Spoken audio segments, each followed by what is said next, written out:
Je suis d'abord surpris que vous évoquiez l'intéressé en termes de collègues. Je suis sûr que chacun de vous ici a une carte professionnelle de presse qui montre qu'il est un journaliste professionnel. Et je suis sûr que chacun de vous également sait dans notre pays qui a la qualité de journaliste et qui peut être considéré comme journaliste. En l'espèce, je vous mettrai au défi de me dire si dans les registres de la haute autorité de l'audiovisuel et de la communication, l'intéressé fait partie de ceux qui sont attributaires de la carte de presse. Ça, c'est pour la forme. Mais sur le fond, je vois plutôt un activiste politique. Chacun est témoin des productions de notre compatriote sur les réseaux sociaux. Après, vous me direz, oui, liberté d'expression. Oui, le gouvernement est partisan de la liberté d'expression. Nous croyons aux vertus de la liberté d'expression. Mais nous savons aussi que liberté rimant avec responsabilité, la liberté d'expression s'analyserait comme le droit de dire, de prétendre, d'affirmer tout ce que l'on veut, mais s'accompagnerait également du devoir d'assumer ou, à tout le moins, de prouver ses allégations. Dans le cas d'espèce, nous avons eu affaire à un activiste qui, de tout temps, a affirmé, écrit, diffusé des choses, je n'appelle pas ça information, qui, bien souvent, ont été contredites, démenties, montrant à l'opinion que cet activiste n'était pas dans la vérité, alors mais cela n'a jamais émoussé son ardeur à continuer dans ce sens. Et personne n'y a échappé, aussi bien les autorités publiques que des particuliers, et puis le pays lui-même, sans parler de nos forces armées et béninoises. Or, vous savez très bien que, et ça ne remonte pas à 2016 ni après, depuis 1960 au moins, dans les lois sur la presse, les écrits attentatoires au moral des troupes constituent une infraction, et pas des moindres. Donc il y a tellement de choses à reprocher aux écrits de notre compatriote, parce que c'en est un, et à ce titre on lui doit le respect et la protection de ses droits, mais aussi l'amener à justifier ses écrits.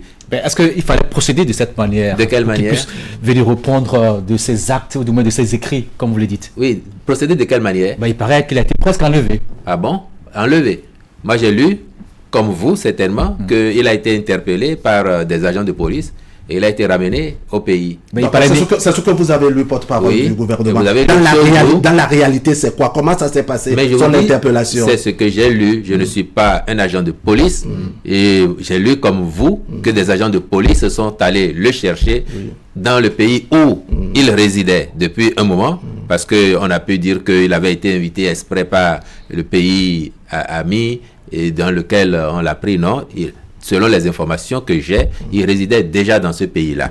Et ce sont des agents de police qui sont allés le chercher et qui l'ont ramené au Bénin. Vous croyez à cette version que vous dites avoir lu bien évidemment, sur la toile et dans... Bien évidemment, pour lui permettre, et c'est ça que vous devriez souligner, vous des médias, je crois, vous des médias, pour faire œuvre de pédagogie et pour dire à nos concitoyens que si vous, journalistes, vous écrivez quelque chose qui n'est pas vrai et que l'on vous interpelle devant les tribunaux, vous allez répondre. D'ailleurs, vous ne vous cachez pas pour faire votre travail. Ceux qui n'ont rien à se reprocher, ils ne se cachent pas, ils ne fuient pas pour faire leur travail, quand bien même ils sont critiques. Et Dieu sait que dans notre pays, aujourd'hui encore, il y a des citoyens critiques, des journalistes critiques qu'on lit sur les réseaux sociaux tous les jours, mais qui ne font pas dans le mensonge, dans la calomnie, dans les outrances, comme celui dont nous parlons ici aujourd'hui. Donc si toutes ces personnes peuvent exercer leur droit à la liberté d'opinion, à la liberté de presse lorsqu'il s'agit de journalistes, sans être inquiétés, cela vaut pour tout le monde, à condition, encore une fois, de faire son travail conformément aux lois de la République. Vous disiez tout à l'heure que le gouvernement, à chaque fois, répondu à ses écrits, montré que c'est faux ce qu'il disait. Alors pourquoi l'arrêter? Pourquoi ne pas le laisser continuer peut-être? Pas seulement le gouvernement, pas seulement le gouvernement.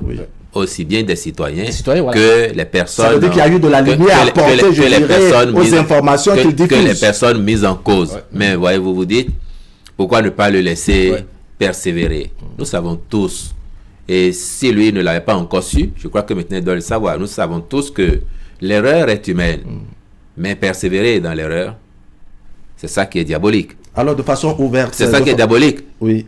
A fortiori, quand ça n'est pas une erreur, mais que c'est une faute et que l'on répète régulièrement la même faute pour des intentions que soit seul on connaît.